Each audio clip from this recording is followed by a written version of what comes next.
Então, hoje eu tenho um grande prazer de apresentar um professor ilustre. Ele é uma pessoa que vem de uma linhagem que o professor Manuel Simões fez com grande esmero, né? E o professor Rinaldo Proenço da Silva, além de ter uma experiência nacional com vários centros de pesquisa, também tem internacional. E ele é professor adjunto da disciplina de Histologia e Biologia Estrutural da Escola Paulista de Medicina. Além disso, né, ele é pesquisador também na mesma instituição e tem várias publicações em histologia, biologia estrutural e genética. Então, hoje ele vai conversar com a gente sobre formação do útero e da mama. O que há de novo? Professor Rinaldo, fique à vontade. Gostaria de agradecer em meu nome, em nome do professor Edmundo Chadabaracá, da disciplina de ginecologia, que pediu desculpas por não estar aqui, porque teve um outro compromisso. Mas estamos muito gratos pela vossa presença. Muito obrigado. Bom dia a todos. Bem, muito obrigado, professor José Maria, pelos comentários. E gostaria de agradecer a presença de vocês. E hoje a aula será de alguns conceitos básicos sobre a embriologia, o desenvolvimento do útero e da mama. Tem algumas coisas novas que surgiram, e ao longo desses anos também. Então, a gente vai rever alguns conceitos importantes para a gente tentar fazer alguma correlação com alguns aspectos clínicos. E por isso que é importante a gente saber, relembrar na verdade, né? Porque em algum momento do passado vocês viram alguma coisa, talvez faz muito tempo aí, mas para relembrar alguns conceitos importantes e tentar ver o que mudou, né, até o momento sobre esse tema, muito importante. Tá bom? Bem, então nós vamos começar aí com o desenvolvimento do útero. Bem, todo mundo sabe aí, né, que a determinação do sexo cromossômico genético ocorre durante a fecundação e vai depender do tipo do espermatozoide que irá fecundar aí o óvulo e vai determinar então aí o sexo genético e cromossômico, tá bom? Porém, muita coisa acontece aí durante o desenvolvimento embrionário, só que até a 6ª semana, apesar do sexo cromossômico ser diferente, não é? XY aqui vai determinar o sexo genético do embrião como masculino e XX feminino. Porém, até a 6ª semana de desenvolvimento, as gônadas são idênticas no sexo masculino e feminino. Por isso que nós chamamos esse estágio de estágio das gônadas indiferenciadas. Então, é a mesma coisa no homem e na mulher. Tem 2 pares aí de ductos muito importantes que irá determinar aí o destino dessas gônadas e os ductos, e isso vai depender de diversos fatores hormonais, né, intrauterinos, e também outros fatores locais que irá determinar o adequado desenvolvimento do sistema reprodutor feminino.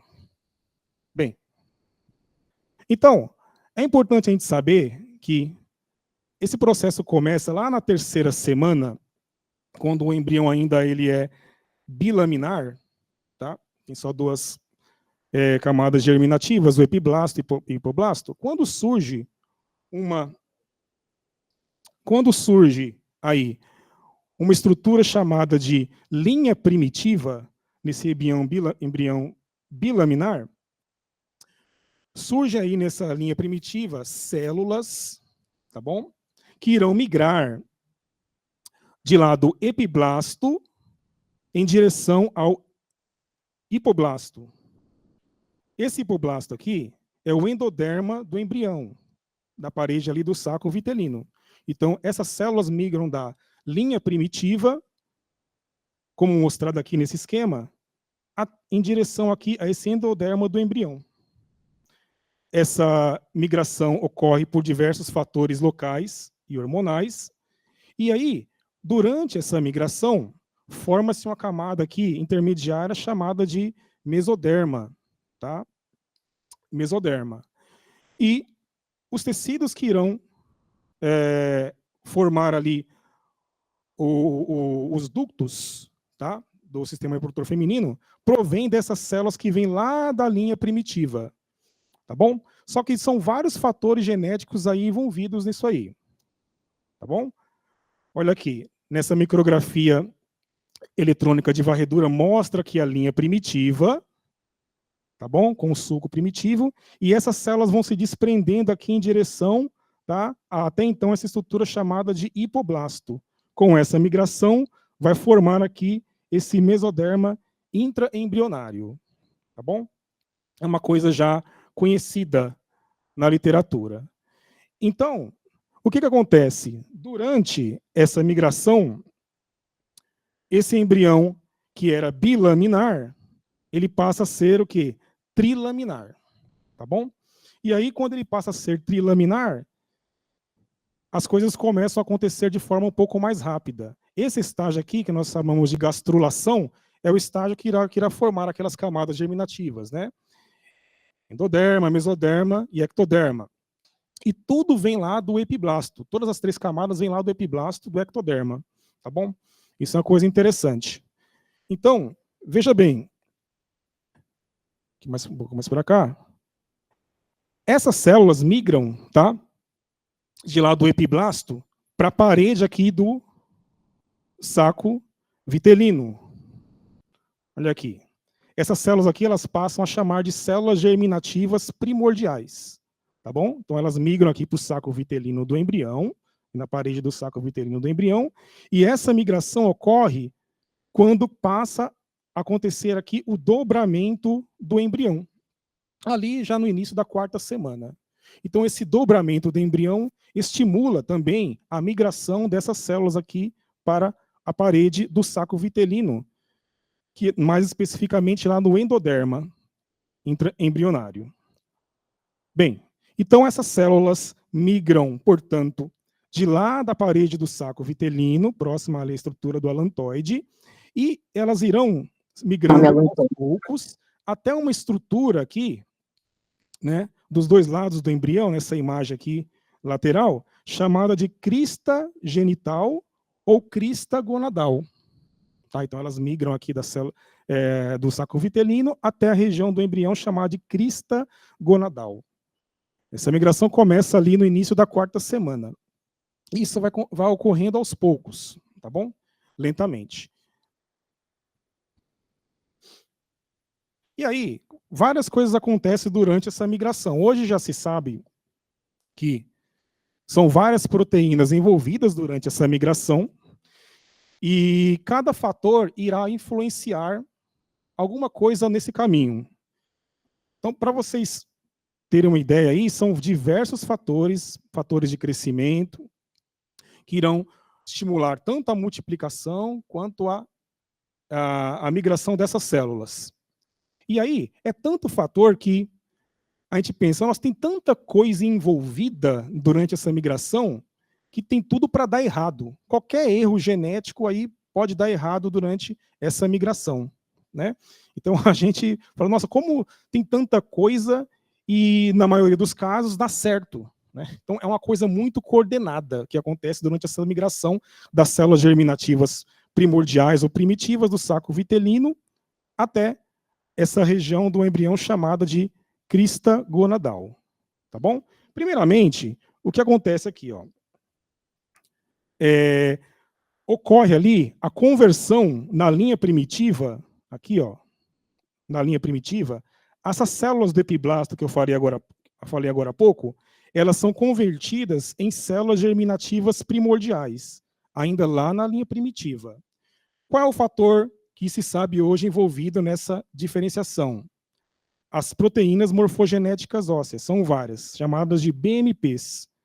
Sem essa BMP, não ocorre essa diferenciação de células do epiblasto para as células germinativas primordiais, que eu vou passar a chamar agora de CGPs. Tá bom? Então, as BMP são muito importantes durante essa conversão lá na linha primitiva. Uma outra proteína também importante é a BLIMP1, que se descobriu recentemente. Essa proteína BLIMP1 chamada de proteína 1 de maturação induzidas por linfócito B. É um fator de transcrição que irá estimular a expressão de vários genes. Dentre eles, um gene muito importante chamado de gene STELA. Esse gene é muito importante porque ele mantém a população ou subpopulação de CGPs. Então, vai sempre manter ali uma reserva de células germinativas primordiais, e essas células são pluripotentes. Elas podem se diferenciar em diversos tecidos do corpo. Obviamente, vocês devem imaginar que um erro ou uma mutação genética nesse gene pode causar uma falta dessas células germinativas primordiais e uma infertilidade causada por um fator genético. Então, esse gene STELA é muito importante, mas para o gene STELA se manifestar, se ser expresso, precisa desse fator de transcrição BLIMP1, descoberto recentemente. É importante salientar que todas essas proteínas que eu falo, elas foram descobertas com estudos em camundongos e ratos, tá? E daí foi se confirmando em humanos. Mas tudo começou lá com os ratos, camundongos, inclusive cultura de células. Então tá importante a importância da ciência básica para a gente descobrir quais são os fatores envolvidos durante esse desenvolvimento embrionário. Ok? Bem, um terceiro passo é a migração das CGPs, células germinativas primordiais da linha primitiva, para o endoderma, como eu disse, que é regulada por um outro fator recentemente descoberto, IFTM1, conhecido como proteína transmembrana induzida por interferon. Então, essa proteína é muito importante para ocorrer a migração das células da linha primitiva, as CGPs, para o endoderma, tá, do embrião. Tudo bem? Qualquer mutação genética aí pode impedir essa migração. Tá bom? E aí, um quarto passo é a migração dessas células germinativas primordiais para o intestino posterior. Aí, um outro fator também, esse fator já era um pouco mais conhecido, né? Fator 1, derivado das células estromais, SDF1, que é uma quimiocina. Quimiocina é uma citocina que estimula a migração por quimiotaxia. Por quê? Porque o destino dessas células é chegar lá, né, que sai lá da linha primitiva até a crista gonadal. Isso ocorre por quimiotaxia. E um fator quimiotático essencial é o SDF1, produzido por células do estroma, do mesênquima, que está aqui, ó, ao longo de todo esse trajeto. Então, é uma quimiocina. Essa quimiocina, ela vai, produzida por essas células mesenquimais, irá se ligar a um receptor na célula CGP, que é o receptor CXCR4, tá? Descoberto também recentemente. Olha só, então qualquer erro em alguma dessas proteínas pode impedir essa migração. Bom, então, portanto, erros, né, mutações genéticas que ocorrem nesses genes impedem a migração das CGPs, tá bom? E não irá ocorrer a chegada dessas células aqui na crista gonadal, tá observando aqui? Uma coisa também muito importante que está presente nas próprias células germinativas primordiais são receptores muito importantes, dentre eles o receptor c-KIT. O receptor c-KIT, ele é importante porque ele vai ser o alvo de um ligante c-KIT que irá estimular essas células a migrarem por movimentos ameboides até a crista gonadal. Então, também sem esse receptor c-KIT, não ocorre a migração dessas células. Tá bom? Mas precisa esse fator ligante de c-KIT, produzido também por essas células aqui do mesênquima ao longo desse trajeto, se ligar aqui no receptor c-KIT. Olha só quanta coisa que precisa acontecer para essas células migrarem. E aí, quando ocorre algumas anomalias aqui, ó, por exemplo, se esse receptor c-KIT estiver expresso em outras regiões, tá? Em outras células durante esse trajeto, essas células germinativas primordiais irão se instalar em outros locais que não nas cristas gonadais. Então, pode ocorrer tumores aí extragonadais por conta de mutações genéticas, inclusive desses outros fatores também. Tá? Olha que coisa interessante aí. Então, qual é a consequência disso? Essas gônadas indiferenciadas ficam deficientes de células germinativas primordiais. Então, olha só quanto fator envolvido nesse processo. Tá bom? Uma outra proteína importante presente nessas células CGPs é a caderina. Aqui, ó. Caderina E. Por que ela é importante? Essas células CGPs, elas vão estabelecer contato entre todas essas células aqui, ó, epiteliais. Então, essas células CGP se ligam a outras células aqui epiteliais, primeiramente aqui no intestino posterior, e migra em direção à crista gonadal pelo mesentério aqui dorsal. Então, essas células CGPs se ligam nas células epiteliais para ocorrer também, ajudar nos movimentos ameboides. Então, a mutação genética nessas caderinas pode ocorrer a falta dessa migração também. Uma outra proteína também interessante é a integrina beta-1.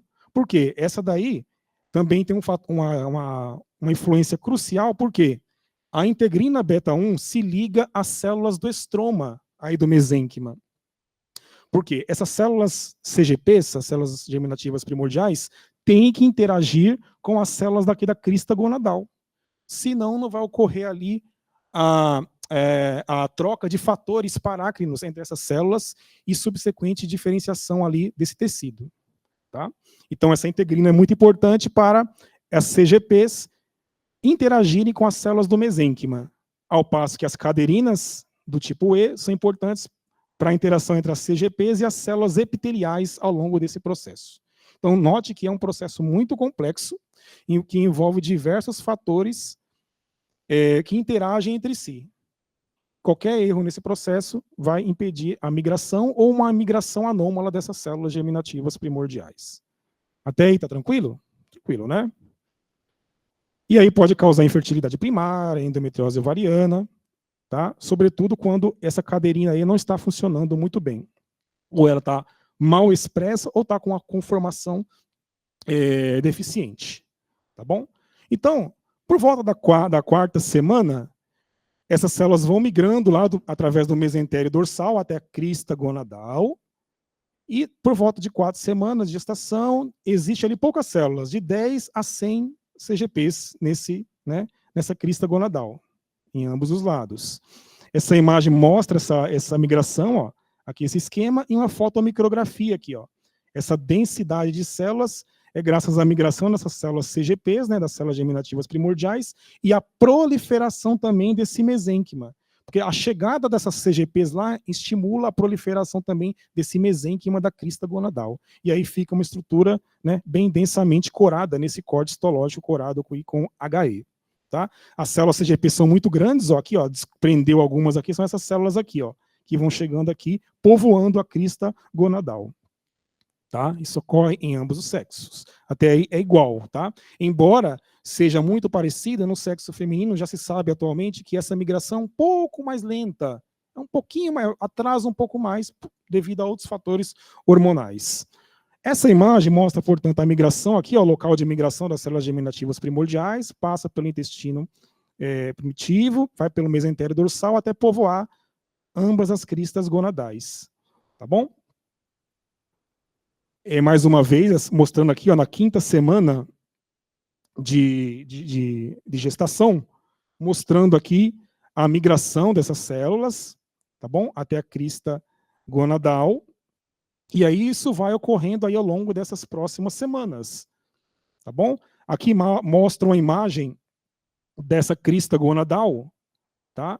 Já com bastante CGPs aqui demonstrando, e notem que a diferenciação dessas gônadas ocorre muito próximo aqui ao desenvolvimento aqui do sistema urinário, porque eles têm o quê? Origens embrionárias muito comuns. Então, defeitos genéticos, tá, que ocorre no sistema reprodutor feminino durante o desenvolvimento, provavelmente vai influenciar também e vai ocorrer malformações também no sistema urinário e vice-versa, porque eles têm origem embrionárias comuns, dadas aqui a proximidade aqui entre essas duas estruturas.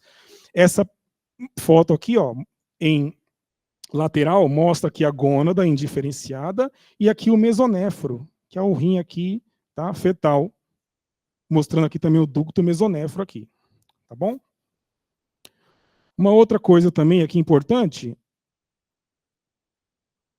é o que? Que é importante notar o que aqui, ó. Estou acompanhando aqui, ó. Notem aqui duas estruturas aqui, ó. Os ductos mesonéfricos e os ductos paramesonéfricos, tá? Os ductos mesonéfricos, caso seja sexo genético masculino, irão se desenvolver nos ductos do sistema reprodutor masculino. Os ductos mesonéfricos, também chamados de ductos de Wolff. E os ductos paramesonéfricos, que se originam aqui da invaginação aqui, ó, desse epitélio celômico, ele irá originar aqui as estruturas, né, o útero, tubo uterina, e outras estruturas aqui do sistema reprodutor feminino. São os ductos paramesonéfricos ou ductos de Miller. Observe aqui a localização das cristas gonadais e a localização aqui desses pares de ductos, que tem em ambos os sexos aqui até a 7ª semana. Tá bom? Essa fotomicrografia mostra a proximidade entre as gônadas indiferenciadas, tá? E aqui o rim em desenvolvimento. Por isso que defeitos genéticos, malformações que ocorrem no rim, pode também, né, estar envolvidas também nas malformações que ocorrem no sistema reprodutor feminino. E aqui, ó, se vocês observarem aqui, estão o quê? Ó, os dois ductos nessa fotomicrografia, tá? Os ductos paramesonéfricos e os ductos mesonéfricos. Bem, então quando chega ali por volta da 6ª semana, lá na 4ª semana tinha 10 a 100 células, na 6ª semana de gestação e desenvolvimento, tem em torno ali de 2.500 a 5.000 CGPs aqui na crista gonadal. Tá bom? Então, a migração constante. Note também aqui a localização dos ductos paramesonéfricos ou ductos de Miller e os ductos, né, de Wolff ou ductos mesonéfricos aqui. Observe a proximidade aqui do sistema aqui urinário em desenvolvimento. Tá bom? Então, até a 6ª semana, as gônadas são desse jeito aqui, ó. Ok? Os dois sexos. Tem os dois pares de ductos. Os ductos mesonéfricos, que correm aqui medialmente, que drenam o mesonéfro aqui, né? Os ductos mesonéfricos, que irá originar as estruturas do sistema reprodutor masculino, os ductos genitais masculinos. E os ductos paramesonéfricos, que correm aqui, ó, paralelamente, por isso que tem esse nome, que irão originar os ductos do sistema reprodutor feminino, tá? E aqui o seio urogenital, que irá influenciar ali na formação da genitália externa. Então, até a 6ª semana tem esse jeitão aqui, ó, das cristas, é o estágio indiferenciado de desenvolvimento. Notem aqui, ó, como que essas estruturas estão aqui agrupadas, né? Os ductos mesonéfricos, tá? Em ambos os lados, e os ductos paramesonéfricos. Os ductos paramesonéfricos, que é o interesse da aula hoje, eles se fundem aqui na próxima região pélvica aqui, né, para formar aqui uma região que está fusionada, que irá formar aqui o corpo do útero e a parte superior da vagina, tá? Enquanto a parte aqui não fusionada do ducto paramesonéfrico irá originar as tubas uterinas. Ok? Bem, então o que ocorre aí, ó? Isso vai depender do cariótipo, tá, ok? Que eu falei lá no começo da aula. No cariótipo XY, obviamente, se não tiver nenhum defeito genético em alguns genes lá, né, no cromossomo Y, o que vai acontecer? Essa cascata aqui, ó. Como vocês já devem saber, na região determinante do sexo no cromossomo Y tem um gene muito importante, que é o gene SRY. A expressão desse gene SRY vai estimular a expressão de outros genes e proteínas. Dentre elas, aqui, a mais importante, as da famílias WNT, WNT, que a gente chama, tá? Ou WT, fator determinante testicular, o SOX9, que é muito importante para a diferenciação aqui do sistema reprodutor masculino, e fator de crescimento fibroblástico, principalmente o FGF9. Quem vai determinar a expressão dessas proteínas? O gene SRY. Se não tem gene SRY, não ocorre essa expressão. Tá? E aí o que acontece? A interação desses fatores irá estimular a diferenciação das gônadas aqui indiferenciadas em testículos. E aí as células de Sertoli fetais ali nos testículos irão produzir o quê? Uma glicoproteína chamada de fator antimileriano, tá? Fator antimileriano, que irá impedir o desenvolvimento dos ductos paramesonéfricos e, mais ainda, irá estimular a regressão, a degeneração dos ductos paramesonéfricos, mostrado aqui em azul. É o fator antimileriano, produzido pelas células de Sertoli, no sexo cromossomo XY. Concomitantemente, as células de Leydig fetais produzem testosterona, que irá estimular o desenvolvimento dos ductos de Miller, ok? Nas estruturas do sistema reprodutor masculino, que são o epidídimo, o ducto deferente, a vesícula seminal, o ducto ejaculatório, ok? Irá se diferenciar a partir dos ductos de Wolff, ou ductos mesonéfricos, ok? Testosterona produzida pelas células de Leydig. Isso ocorre em torno da 8ª semana de gestação, ok? A testosterona, ela age controlada pela gonadotrofina coriônica humana. Se não tiver gonadotrofina coriônica humana, a testosterona age deficientemente ou não produz muita testosterona. Irá ocorrer problemas aí nesse desenvolvimento, ok? A testosterona, ela irá ser convertida em dihidrotestosterona, que irá estimular o desenvolvimento subsequente de pênis, saco escrotal, uretra peniana e próstata. Tá bom? Quando ocorre o cariótipo, quando tem o cariótipo XX, aí as coisas mudam. Não vai ter gene SRY, obviamente, vai ter a ausência do fator antimilleriano. A ausência desse fator antimilleriano impede o desenvolvimento dos ductos de Wolff, os ductos mesonéfricos. Ok? E aí, na ausência do fator antimilleriano, o que está livre para ser desenvolvido? Os ductos paramesonéfricos, tá? Ou ductos de Miller. Okay? Então, é simplesmente a ausência do cromossomo Y. O interessante é que esses ductos paramesonéfricos, eles se desenvolvem, já fizeram experimentos em ratos, camundongos, eles se desenvolvem mesmo retirando os ovários. Isso sugere que o estrogênio e a progesterona não tem uma ação tão crucial para o desenvolvimento desses ductos paramesonéfricos aqui. Okay? O que irá ocorrer, então, com a ausência do fator antimilleriano?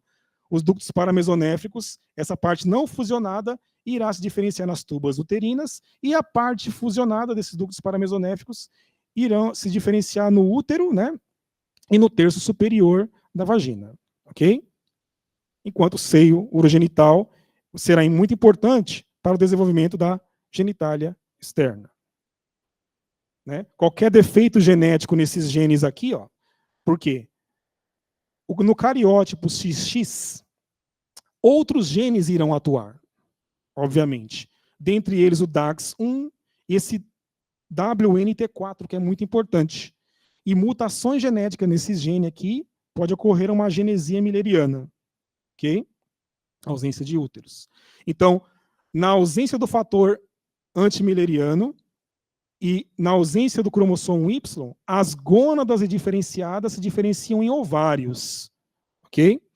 E aí, esses ovários, né, irão se desenvolver. Ok? Então, mais uma vez aqui, eu mostrando quais são as estruturas que são formadas aqui, nas tubas uterinas, são formadas a partir dessa parte não fusionada, dos ductos paramesonéfricos, ou ductos de Miller, e a parte fusionada, chamada de primórdio útero vaginal, dará o que? Origem ao útero. Ok? Bem, o que acontece? Durante a 7ª semana, vai ocorrer a fusão desses ductos de Miller, né? Da região caudal para a região cranial, dessa forma. Ok? esses ductos de Miller, ou ductos paramesonéfricos, eles irão se fusionar aqui da região, né, caudal para a região cranial, vai se fusionando. Na 9ª semana não está totalmente aqui fusionado. Quando chega na 12ª semana, ele está já fusionado aqui, né? E os ductos paramesonéficos formando aqui o corpo do útero. Tá bom? Então, ocorre a fusão desses ductos paramesonéfricos. Nessa imagem, mostra esse processo. Olha aqui, ó, um desenho no embrião e os cortes. Por exemplo, num corte mais acima, mostra os ductos paramesonéficos ainda aqui, ó, não fusionados, a parte não fusionada. Quando você vai para a região mais aqui abaixo, na linha, no corte B, esses ductos paramesonéficos já estão mais próximos. E aqui, né, nesse corte em C, eles já se mostram aqui fusionados, mostrando aqui aquela região, né, do primórdio útero-vaginal. Com essa fusão, esses ductos paramesonéficos trazem consigo pregas do peritônio e aí formam as cavidades que existem ali. A escavação reta uterina e a escavação útero-vesical, devido ali à fusão desses ductos paramesonéficos, tá bom? Notem que os ductos mesonéficos já ocorreu ali a degeneração, já regrediram. Pode ocorrer remanescentes, tá? Mas eles já se regrediram quase totalmente. Olha aqui, ó. Então, nesse processo, existem ali alguns passos, né, os 3 passos. A formação, tá? A partir aqui dos ductos paramesonéficos aqui, ó, ok? Em vermelho. E os ductos de Wolff regridem, olha aqui, ó. Vai ocorrer a fase de formação, ok? Na ausência do fator antimilleriano. Aí tem uma etapa chamada de fusão, fusionamento. E aqui a absorção. A absorção do quê? Do septo que ficou aqui, né, no corpo do útero. Porque quando ocorre o fusionamento, fica um septo. Esse septo tem que desaparecer. Ok? Ele é reabsorvido porque as células mais internas morrem por apoptose. Elas se degeneram. Olha aqui esse desenho mostrando o processo de fusão aqui, ó. Tá bom? Aqui em torno de 9 semanas, os ductos paramesonéficos se fundindo aqui, tá? 12 semanas, ok? Já está aí quase que formado aqui. E aqui em C, 20 semanas, o aspecto do útero, que se forma aqui a partir dos ductos paramesonéficos, tá bom? E em D mostra aqui na recém-nascida a configuração aqui no sistema reprodutor feminino, tá bom? Note que quando ocorre a fusão dos ductos paramesonéfricos, aqui nessa região aqui, chamada de primórdio útero-vaginal, ele toca no seio urogenital, que está ali. Esse toque estimula a formação no seio urogenital de um tubérculo, chamado tubérculo de Miller. Okay? Esse tubérculo de Miller irá originar um bulbo chamado de bulbo sinovaginal. Esse bulbo sinovaginal irá se diferenciar na placa vaginal, que irá se canalizar. Tá bom? Há uma discussão na literatura de que toda a vagina se originaria do seio urogenital. Mas a maior parte dos pesquisadores acreditam que o terço superior da vagina vem ali do primórdio útero-vaginal. Tá bom? Mas existe ainda essa discussão na literatura. Ainda não está totalmente resolvida. Note aqui novamente, ó, que durante o fusionamento dos ductos paramesonéfricos vai ocorrendo ali a descida dos ovários. Ok? Que se formaram a partir das gônadas indiferenciadas. Tá bom? Aqui, ó, aquilo que eu falei, ó. Aqui ocorre o fusionamento. Durante o fusionamento existe o septo aqui, né? Um septo aqui uterino. Quando ocorre aqui o toque do primórdio útero-vaginal com o seio genital, forma um tubérculo que irá proliferar células formando o bulbo sinovaginal e logo em seguida a placa vaginal. Em consequência, irá formar a canalização dessa cavidade aqui vaginal, formando o ímen aqui. Tá bom? Note que na parte aqui mais escura, cortado aqui, ó, cortado não, desenhado em mais escuro, são aquelas partes que se originaram do primórdio útero-vaginal, tá bom? E aqui essa parte mais clara do seio urogenital, tá bom? Que é um consenso maior na literatura. Mais uma vez aqui, esse processo aqui, ó, ocorrendo, tá? A fusão aqui dos ductos paramesonéfricos, tá? E a origem aqui dessas estruturas, né? O que está aqui em roxo vem aqui dos ductos paramesonéfricos e da porção fundida, tá? Do primórdio uterovaginal. E em rosa são as estruturas que se originam aqui do seio urogenital. Mas tem que ocorrer esse toque, tá? Se não ocorrer esse toque, não forma nem ocorre a genesia vaginal também, tá bom? Aqui mostra um resumo desse processo todo, tá bom? Do que eu expliquei até o momento. Ó, tem lá o embrião bilaminar, do epiblasto, ocorre a migração das células primitivas, forma um embrião trilaminar e o mesoderma. A partir desse mesoderma, irá formar ali do epitélio mesodérmico, irá formar os ductos, né? Tanto os ductos paramesonéfricos quanto os ductos mesonéfricos, ok? E essa gônada indiferenciada irá se diferenciar ou em testículo, se é XY, ou em ovário, se é o embrião geneticamente XX. Tá bom? Então, para ocorrer esse fusionamento correto, vários genes atuam em diferentes partes do útero. São os que nós chamamos de genes ROXA. Esses genes ROXA são vários, cada um atua em uma porção aqui, ó, da tuba uterina e do corpo aqui e porção cervical do útero. Então esses genes ROXA, principalmente o 10, o 9, o 11 e 13, e proteínas das vias WNTs, são as WNTs, são muito importantes para ocorrer corretamente esse fusionamento dos ductos paramesonéfricos. Mutações genéticas nesses genes irá provocar malformações uterinas, ok? E também vaginais. Por exemplo, ó, os defeitos genéticos nesses genes pode ocorrer um defeito no pregamento da tuba uterina, estratificação inadequada, né, do epitélio luminal do útero, redução de glândulas, tá? E aí, sim por diante. Então, esses genes ROXA são muito importantes, porque eles vão atuar em cada parte ali dos ductos em desenvolvimento. E aí, o que acontece? O mau funcionamento desses genes e também fatores hormonais e até mesmo externo, caso a paciente esteja tomando algum medicamento, vai causar a malformação do útero. Então, tem várias malformações, como vocês conhecem, que se originam o quê? De defeitos tanto na fusão quanto na falta de reabsorção do septo. Então, você tem, por exemplo, a falta de fusão completa dos ductos paramesonéfricos, inclusive da porção posterior, ocorre ali um útero de Delfo. Pode até ocorrer ali uma vagina dupla, útero de Delfo e vagina dupla. Ou pode ocorrer a formação do útero bicorno, da não fusão da parte superior dos ductos paramesonéfricos. Pode ocorrer também a falta da formação de um dos ductos paramesonéfricos. E aí não irá formar o quê? Uma das partes aqui do corno uterino. Seria um útero bicorno com um corno rudimentar. Ou então a falta um útero aqui unicorno. Ok? E também pode ocorrer a falta aqui, da degeneração da parte central, permanecendo aqui um septo. Pode ocorrer um útero septado.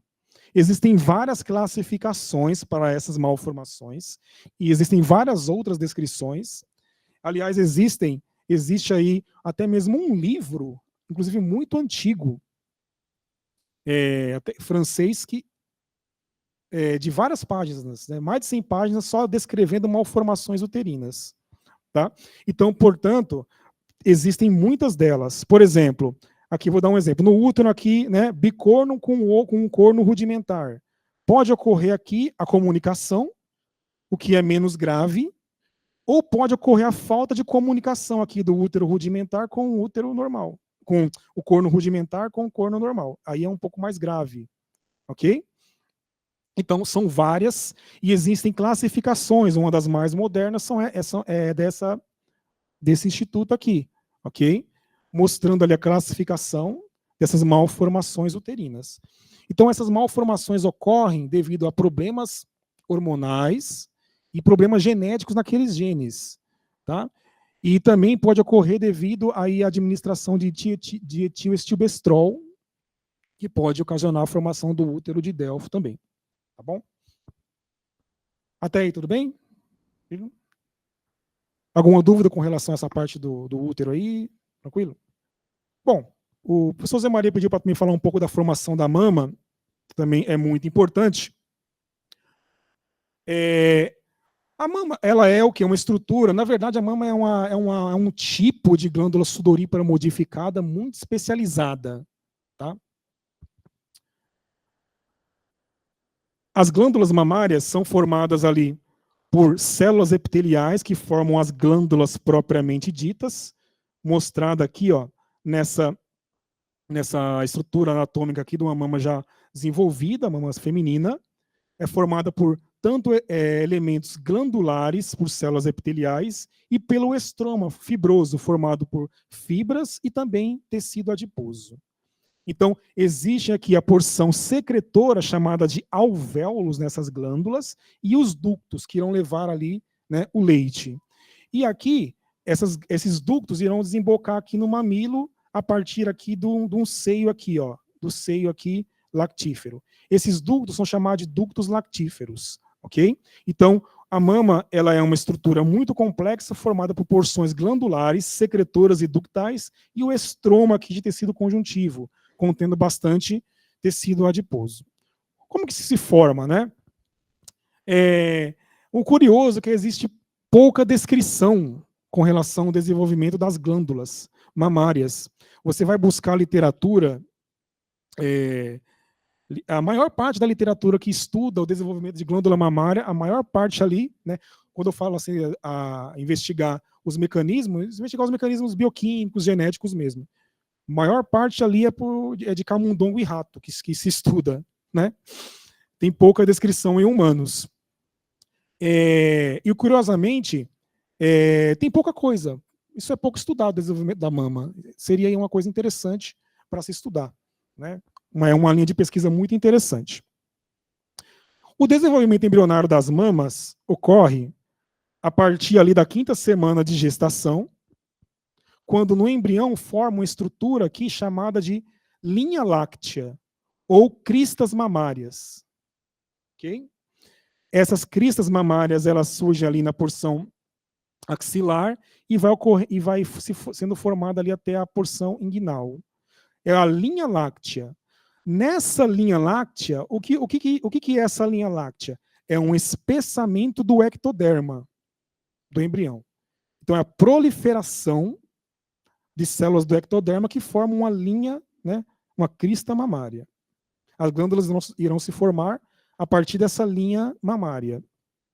Então, ocorre o espessamento desse ectoderma, mostrado aqui, ó, nessa eletromicrografia de varredura, o espessamento do ectoderma, aqui, ó, o espessamento do ectoderma, e ocorre no sentido axila-virilha.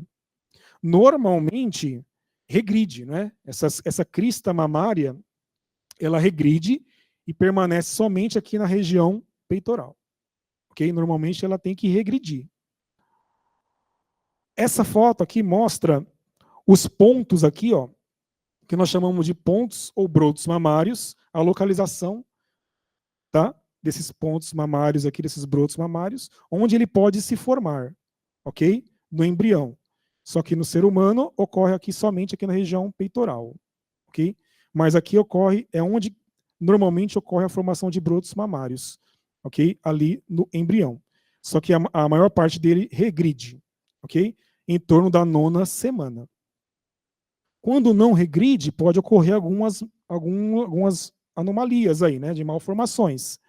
Pode ter ali mamilos supranumerários, geralmente abaixo aqui dos mamilos, né, convencionais aqui, mamilos supranumerários, né, e também várias mamas, chama de polimastia, ok? Polimastia aqui são mamas supranumerárias e politelia mamilos supranumerários. Isso pode ocorrer tanto no sexo masculino quanto no sexo feminino.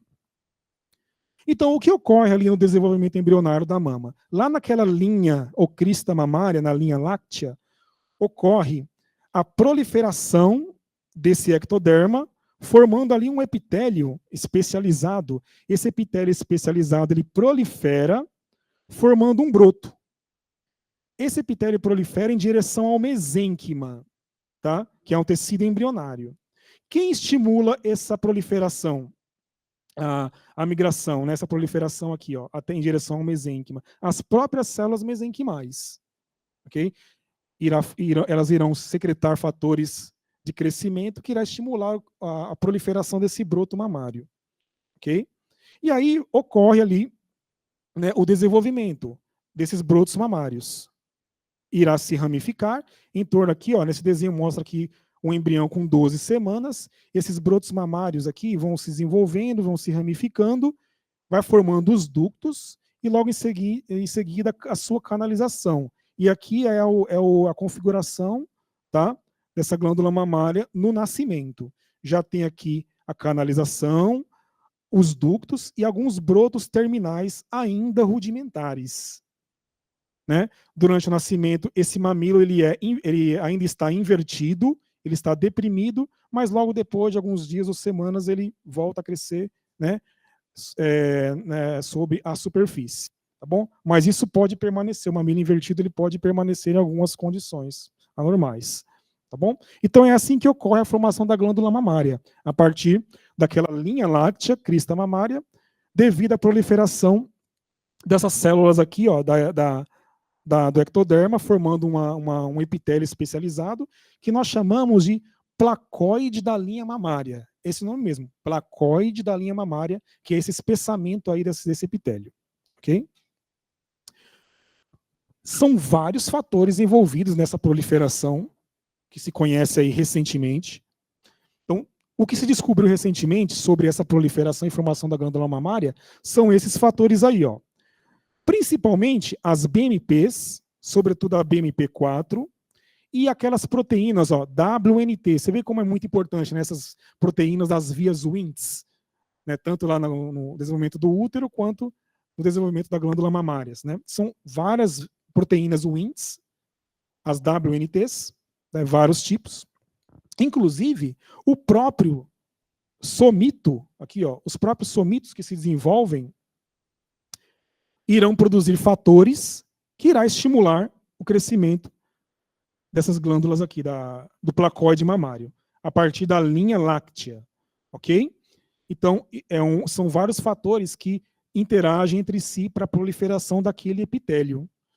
Então, na 5ª semana, ocorre essa interação aqui, ó, proteínas Wnt, sobretudo as Wnt 3, 6 e 10, produzidas ali pelo mesênquima circundante, se ligam aqui nessas células da superfície aqui do ectoderma e elas irão se proliferar, tá?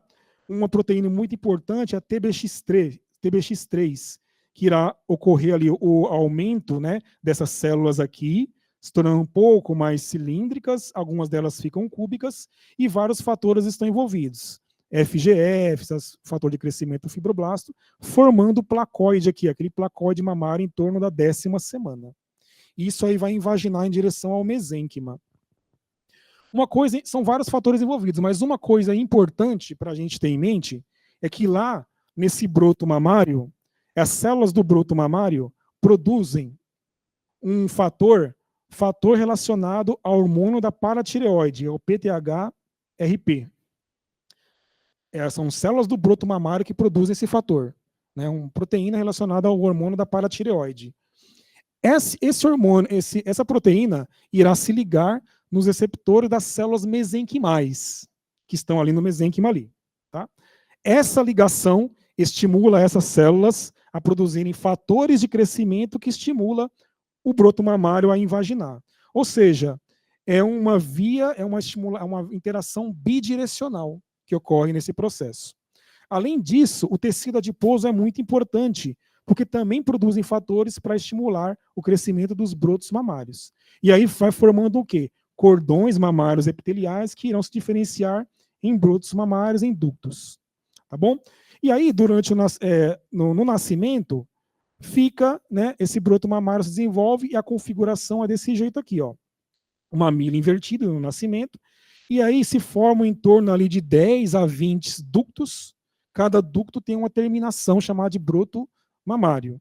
Então, isso aqui é a configuração no nascimento aqui, tá bom? E aí, ao longo da gestação, essas glândulas mamárias irão se desenvolver. Entre a 12ª e 16ª semana ocorre ali, né, a proliferação desse epitélio. Entre a 17ª e a 19ª ocorre a ramificação desses ductos, ok? E logo em seguida ocorre a canalização. Todo esse processo aqui, ele é estimulado pelos hormônios estrogênio, progesterona, prolactina, né? Um pouco aí, né? Mas principalmente estrogênio e progesterona, no desenvolvimento ali intrauterino ali, tá? Estrogênio e progesterona e alguns glicocorticoides que são importantes também. Há também uma participação muito importante do lactogênio placentário nesse processo também, ok? Essa imagem mostra a histologia do desenvolvimento dessas glândulas, aqui, ó. Tá vendo? Na 10ª semana, 12ª, a invaginação desse epitélio, e na 30ª semana você já vê ó, ductos com uns brotos aqui, ó, ainda rudimentares. Tá bom? Então, até no nascimento, essas glândulas estão nessa configuração, ainda rudimentares, e são idênticas, tanto no sexo masculino quanto no sexo feminino. Na puberdade, ali, né, vai ocorrer ali o desenvolvimento pós-natal ali, desses ductos. Esses ductos irão se ramificar, formando ali, né, brotos mais desenvolvidos, e na gravidez ali se desenvolve mais ainda, formando os alvéolos, tá? Os alvéolos mamários aí. Sendo que o estágio mais avançado de desenvolvimento ocorre durante a lactação. Ok? Então, o que acontece? Durante a formação das glândulas mamárias, são dois eixos importantes. Os eixos pertencentes aos hormônios dos ovários, tá? Estrogênio e progesterona, e o outro eixo da hipófise.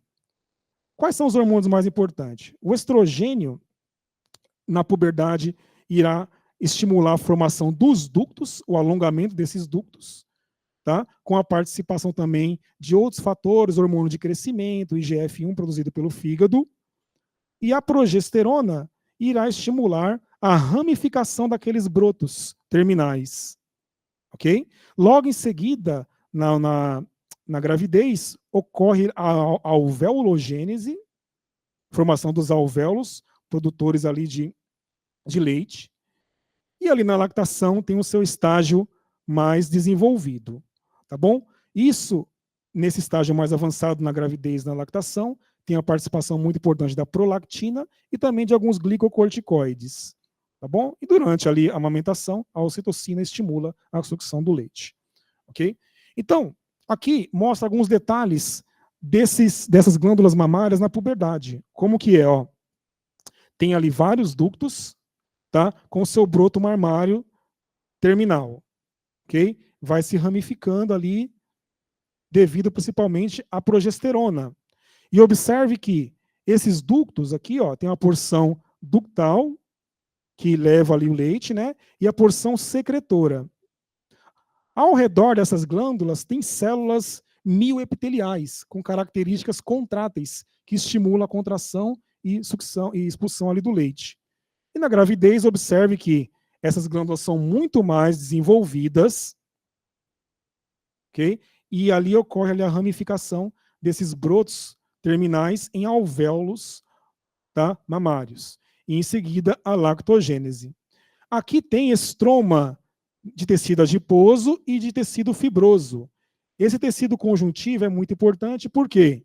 Porque tem células do sistema imune, principalmente os plasmócitos, que irão produzir anticorpos, o IgA secretor, que irá ser transportado para a luz do alvéolo e vai ser secretado com o leite produzido.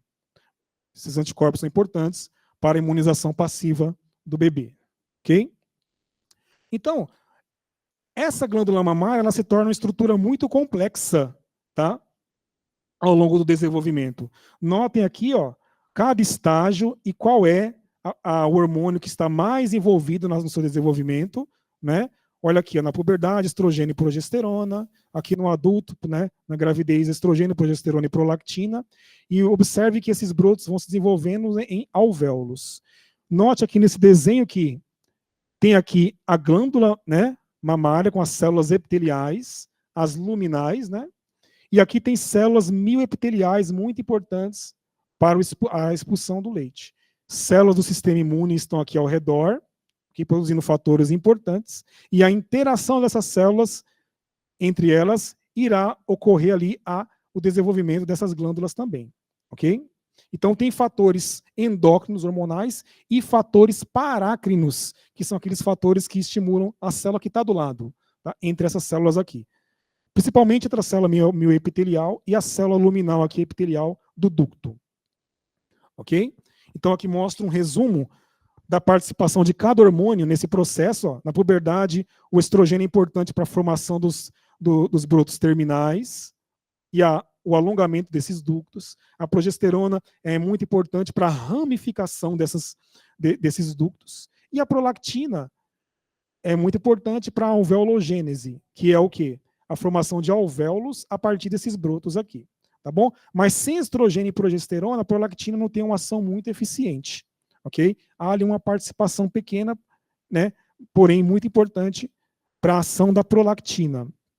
Tá bom? E aí uma coisa importante que deve ser falado é que o estrogênio, ali na puberdade, ele vai estimular, portanto, a morfogênese ductal. O que o estrogênio vai fazer?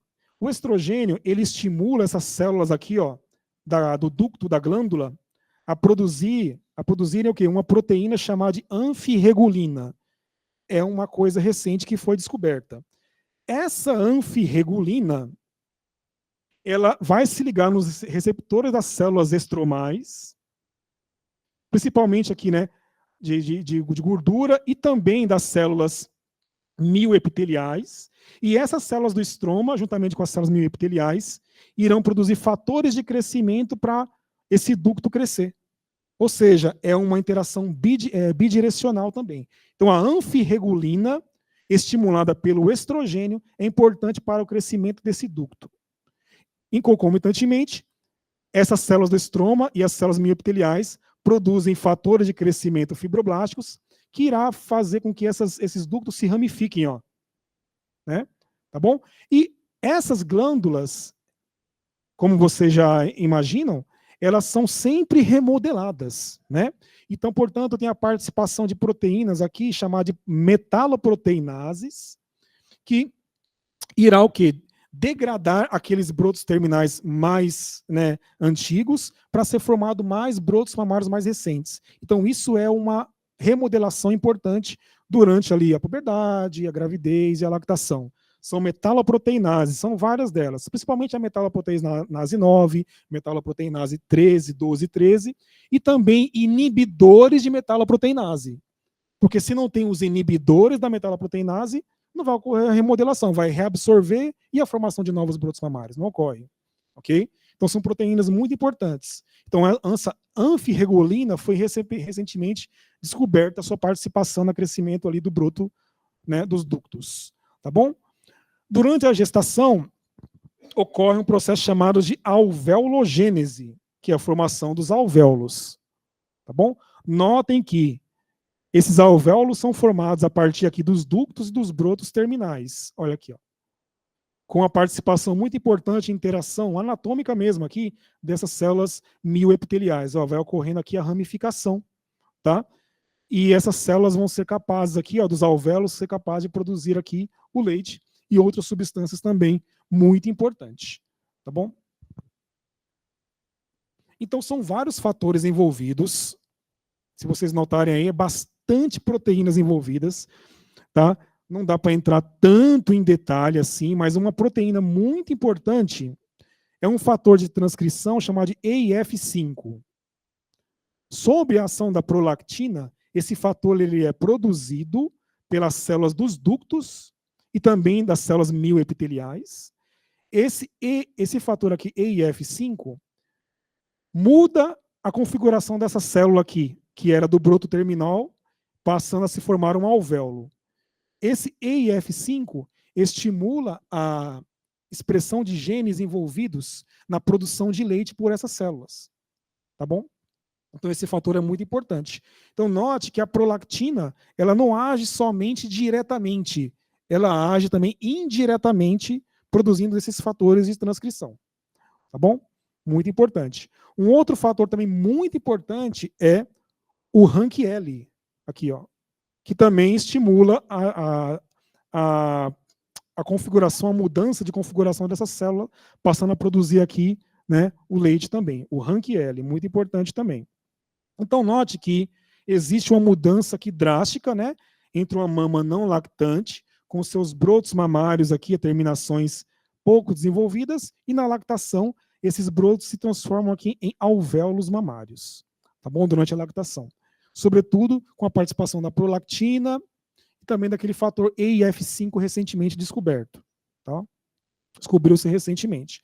E aí, como vocês devem imaginar, existe uma remodelação muito grande dessas glândulas mamárias. E com a remodelação muito grande dessas glândulas mamárias, vocês imaginam que existem o quê? Células-tronco para manter a população dessas células. Porque se não tem célula-tronco, não ocorre a remodelação dessas células, né?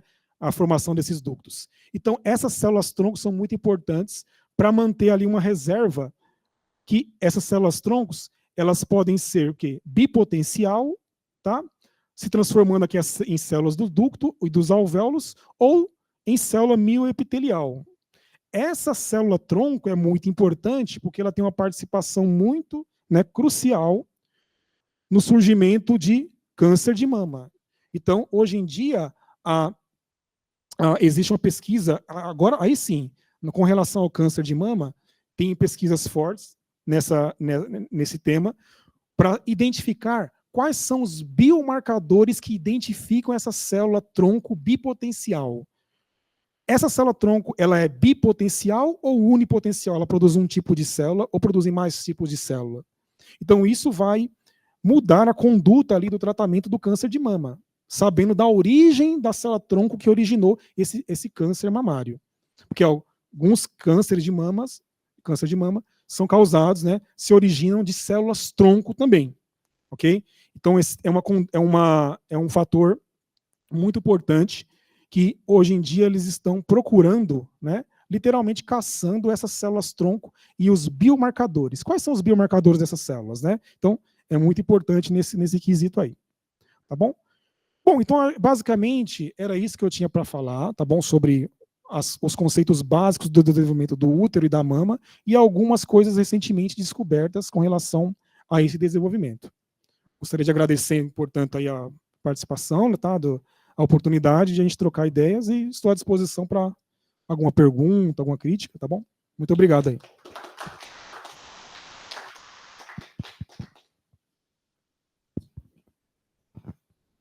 Então, como vocês viram, né, na formação do útero e da mama, nós temos hoje, né, várias proteínas, marcadores que estão sendo investigados, inclusive no câncer de mama. Então, vamos abrir para perguntas. O Sérgio pediu primeiro, depois o Gustavo. Parabéns, Rinaldo. Eu queria saber a sua opinião, lembrando que as pacientes que fazem fertilização in vitro fazem reposição, suporte hormonal de estrogênio e progesterona, e levando em consideração os conceitos que você colocou sobre a diferenciação sexual, até quando você acha que seria seguro manter o estrogênio nessa suplementação hormonal para essas pacientes? Com relação ao desenvolvimento do útero ali, né? Dos órgãos sexuais masculinos ou femininos. Bom, aí eu acho que precisa analisar o estágio do desenvolvimento embrionário ali, né? Do desenvolvimento.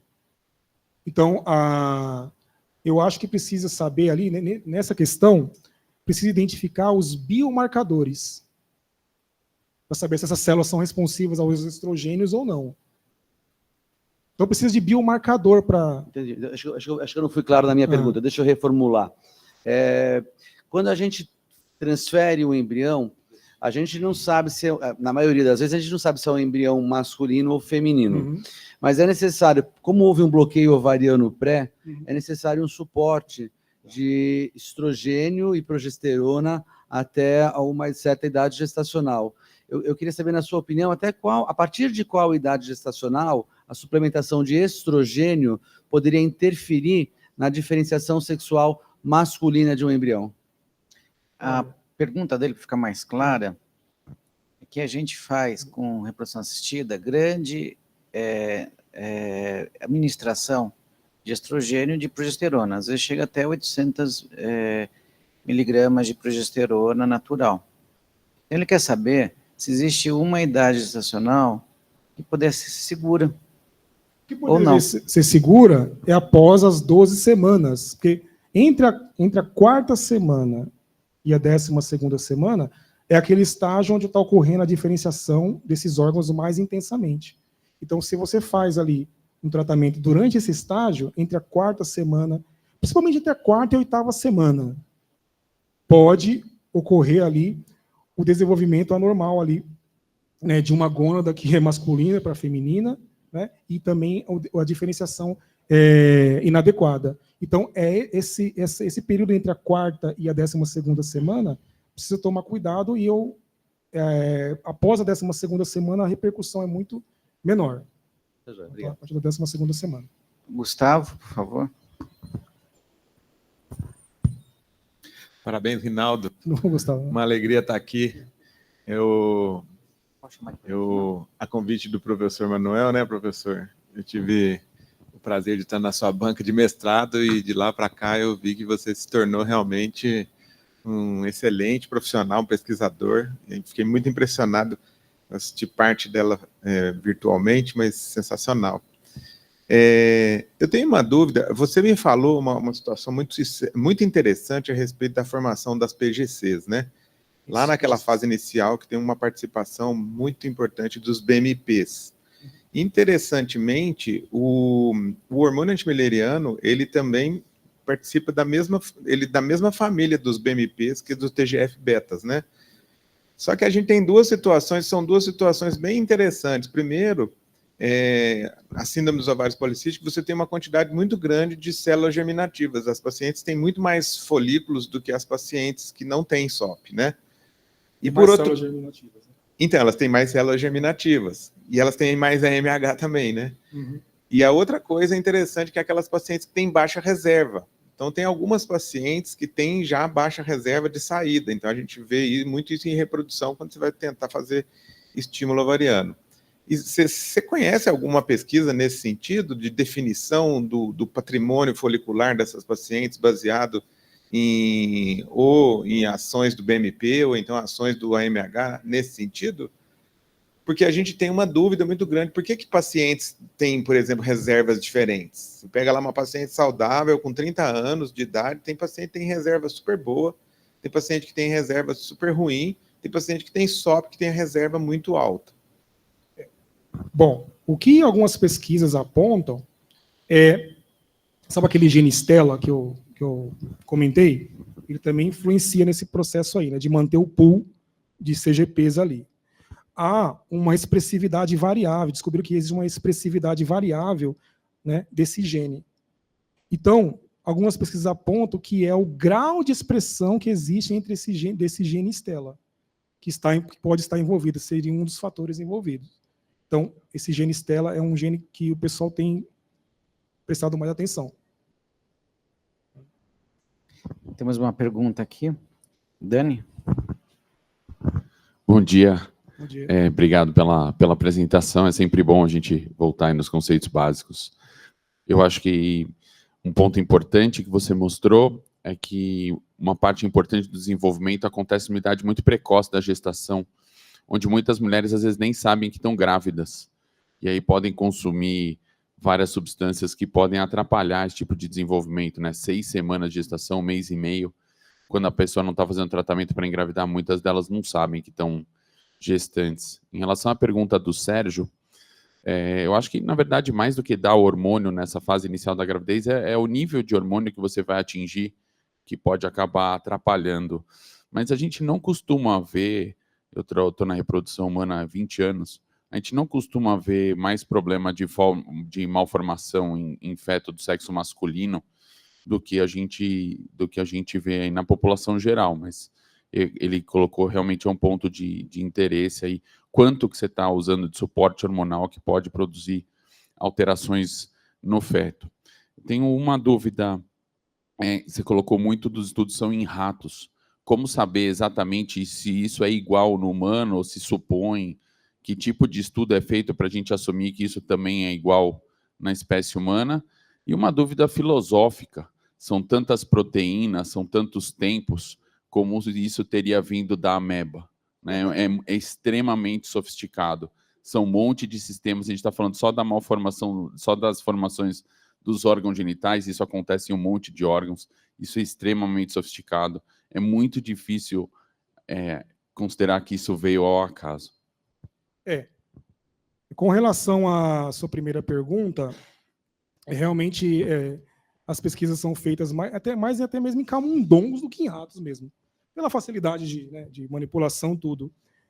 E o que geralmente é feito é identificar esses biomarcadores, né, esses genes envolvidos nos camundongos, e verificar esse comportamento se ocorre em humano.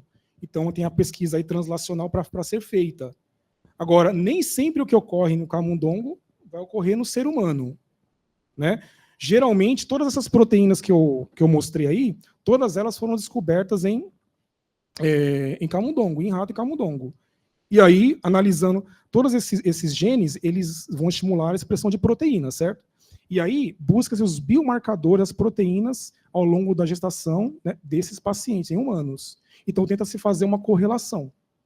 Agora, com relação à sua segunda pergunta, realmente é uma dúvida, é uma questão que o pessoal vira e mexe e volta esse questionamento, né?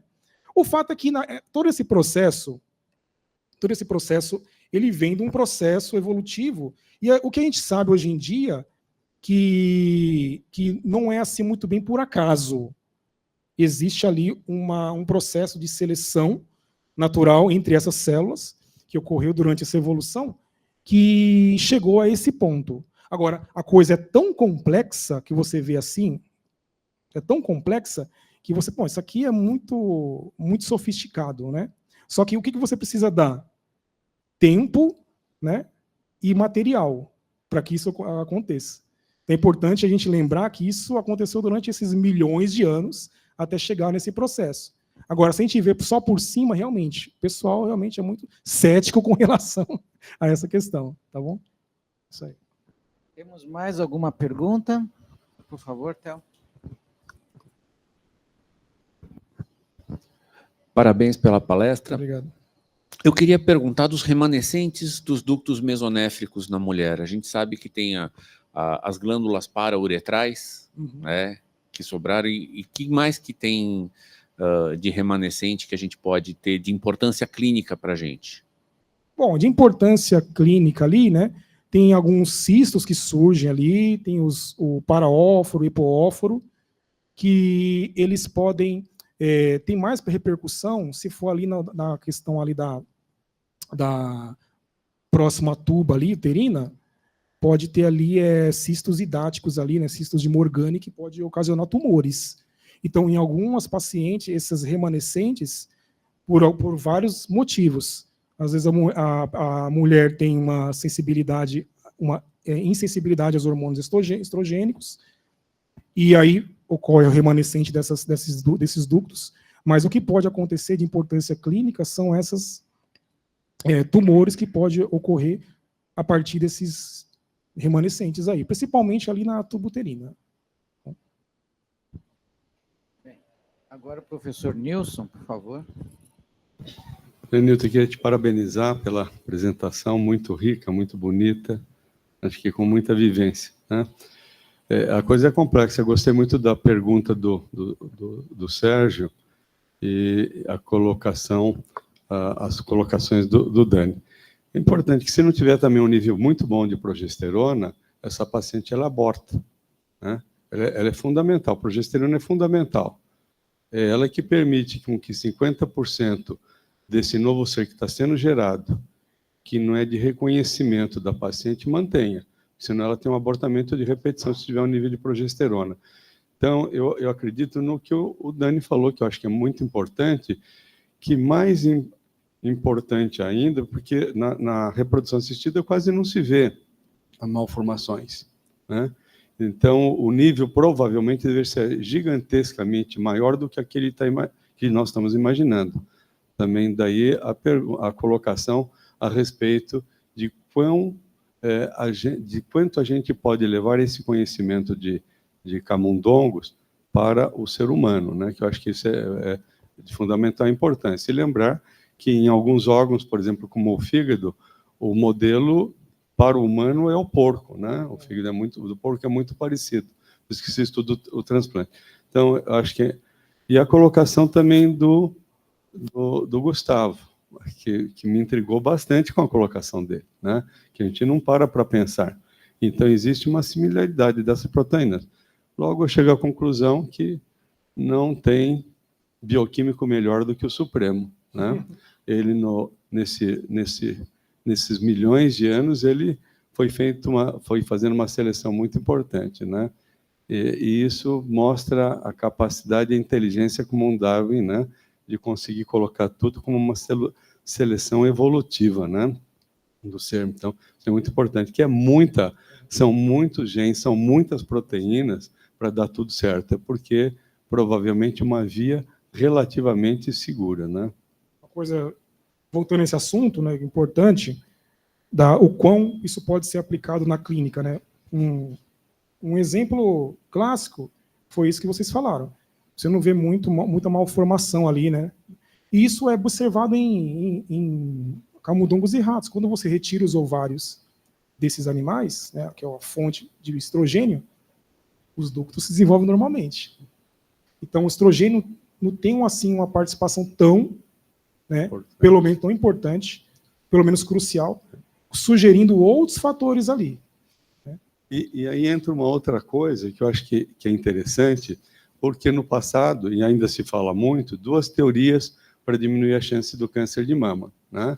Que a maturação completa, né, da mama é durante a gravidez. Né?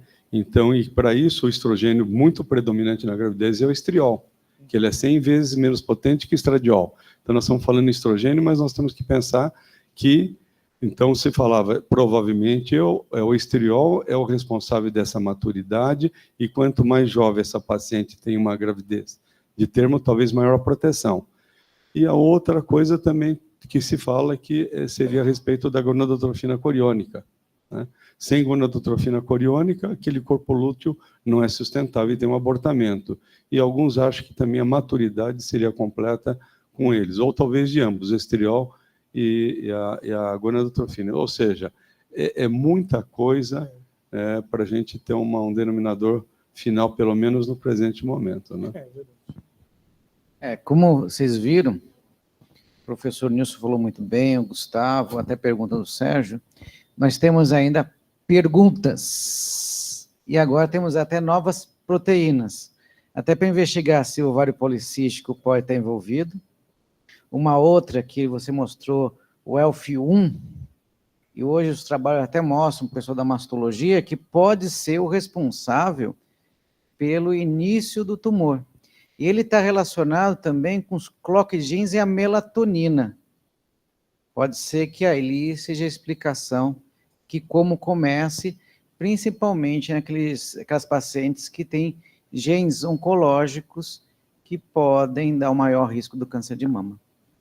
Então, vocês viram que temos muitas coisas novas. E aqui o Nilo gostaria de fazer uma pergunta. Uma pergunta, uma colocação que eu... Primeiro, cumprimentar pela sua aula, muito interessante de ouvir, porque a gente vai ficando distante de tudo isso e fica lá guardadinho e nunca mais se olha isso. Isso é outra verdade.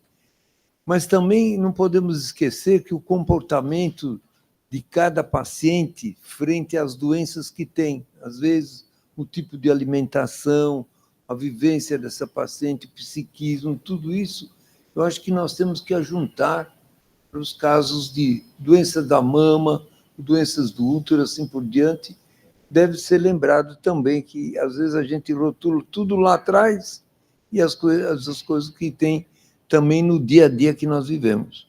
Excelente. Então, vemos que tem muita coisa nova e muita coisa para ser relembrada e ser aprimorada. E, para terminar, eu gostaria que o professor Manuel falasse algumas palavras para o professor Rinaldo. Bem, parabéns pela aula, Rinaldo, né? Bem, eu falar do Rinaldo é meio complicado, porque o Rinaldo ele começou com a gente como iniciação científica, né? Então ele ficou no laboratório da gente, iniciação científica, depois permaneceu mestrado, doutorado, depois a gente mandou ele para os Estados Unidos, ele ficou no laboratório de biologia molecular, e é o Rinaldo hoje, né? Então o Rinaldo ele concorreu a uma vaga, né? Quando eu me aposentei, surgiu uma vaga. E tinha 36 candidatos, de vários lugares, porque na cadeira básica é mais complicado que na clínica, né? Então, o concurso na cadeira básica, eu participei de um concurso lá na Baixada Santista, tinha 96 candidatos para uma vaga de bioquímica. Então, é complicado, né? Então, o Rinaldo, ele conseguiu se sair muito bem. Então, parabéns, Rinaldo, pela palestra, né, pela aula. É uma aula diferente, né? Uma aula bem básica, né? Na parte clínica, precisa pensar, né? Igual foi comentado, nem tudo que acontece no rato ou no camundongo vai acontecer na espécie humana, mas dá para ter uma noção do que pode acontecer, não é verdade? Tá bom? Então, parabéns. Muito obrigado. Então, parabéns. E gostaria de aproveitar que já estamos no final do ano. Acho que muitos estão entrando de férias, eu também estou entrando de férias. Então, gostaria de desejar para todos um Feliz Natal maravilhoso e um excelente Ano Novo. Para todos. Obrigado.